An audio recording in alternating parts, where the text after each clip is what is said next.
Tushda masjidni tozalash.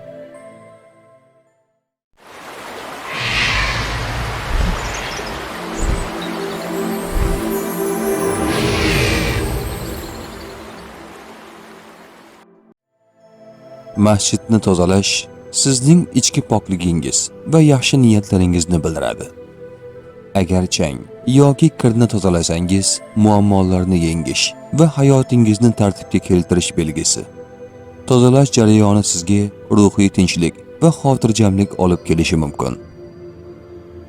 Tush ta'biri bashorat emas, barcha narsani bilguvchi yagona zot Allohdir. Ko'rgan tushlaringiz ta'birini bilmoqchimisiz? Unda kanalimizga obuna bo'ling.